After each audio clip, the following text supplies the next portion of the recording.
baik dari tidak baik, bisa berbuat hal yang soleh asalnya kita belum soleh, sekalipun hanya dengan berkomunikasi berdua, tapi kemudian kata-katanya, saran-sarannya baik dan membuat kita menjadi lebih baik, maka itu adalah guru kita yang tentunya harus kita muliakan, dan itu akan menjadi sumber kemuliaan dari Allah Subhanahu wa taala.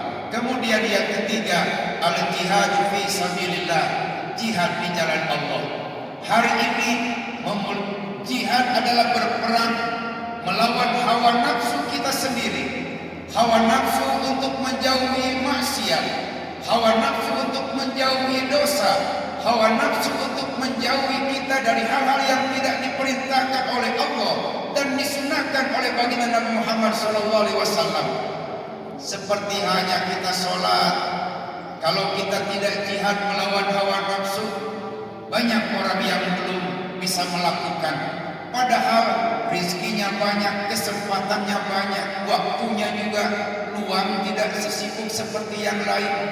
Tapi kemudian belum pintar dan cerdas untuk melawan hawa nafsu itu, sehingga belum bisa melaksanakan. Mudah-mudahan dengan kita pintar menjaga diri sendiri, dengan pintar untuk melawan hawa nafsu sendiri, untuk tidak terjebak ke dalam patologi sosial, perilaku-perilaku kriminal yang bisa menghancurkan dan memadaratkannya, baik di dunia dan di akhirat. Mudah-mudahan Allah memberikan hidayah dan taufik kepada kita semuanya, yang pada akhirnya awal akhir kita semangat untuk dekat dan beribadah kepada Allah Subhanahu wa taala.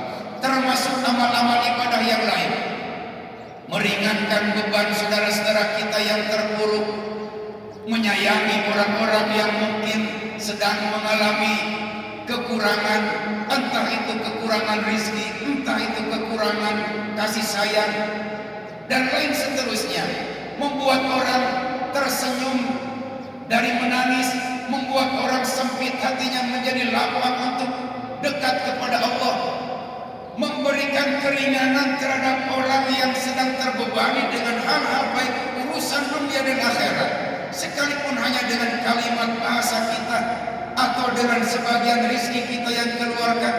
Ini menjadi amal ibadah yang dicintai oleh Allah Subhanahu wa taala, meringankan beban daripada saudara-saudara kita makhluk-makhluk Allah. Sekalipun yang kita bantu tidak membuat kita menjadi ringan beban kita, tapi Allah akan memberikan kasih sayang kepada kita dikala kita mengalami kesulitan, kesusahan dan lain seterusnya. Dan yang selanjutnya adalah lakukan amal itu tsumastaqomu, dengan istiqomah. Sekalipun mendoakan orang tua sekedar baca Fatihah, istiqomah terus dilakukan. Setiap ba'da sholat fardu 5 waktu sehari semalam kita berdoa kepada kedua orang tua kita, insya Allah akan lebih barokah. Sedekah kita lakukan sekalipun sedikit, walaupun ukuran jumlahnya tidak seberapa, tapi istiqomah. Kita misalkan melakukan untuk pengajian, untuk jihad melawan hawa nafsu, memperbanyak bersilaturahmi. Enaknya setelah selesai sholat, Assalamualaikum, gajlan hawa nafsu, berpikirnya untuk pengen segera, tapi kemudian kita lawan dengan cara melanjutkan untuk mau berdoa, untuk mau berzikir. Insya Allah ini akan tambah-tambah menjadi barokah. Termasuk kita sholat sekalipun hanya 5 waktu, ditambah dengan rawatib qobla dan ba'da yang telah disyariatkan, maka lakukan dengan istiqomah. Sekalipun duha cuma 2 rakaat, tapi istiqomah. Sekalipun kita tahajud hanya dengan 2 rakaat, istiqomah, maka itu adalah amal ibadah yang dicintai oleh Allah Subhanahu wa taala. Itulah yang ingin saya sampaikan. Mohon maaf bukan menggurui, tapi ini hanya saling berbagi, saya menghafal, dan mudah-mudahan di waktu-waktu istirahat, mudah-mudahan ini menjadi tambah-tambah berkah, karena kita yakin setiap rencana teori 99% orang pasti berpikir ingin A, ingin B dan seterusnya. tapi satu takdir Allah yang dirahasiakan oleh Allah, dan ini mudah-mudahan menjadi wasilah hajat kita, keinginan cita-cita kita mudah-mudahan dijabah oleh Allah bil barokah dengan cara kita memakmurkan masjid, sholat berjamaah, mendengarkan obrolan-obrolan agama melalui kultum, mudah-mudahan manfaat dunia dan akhirat.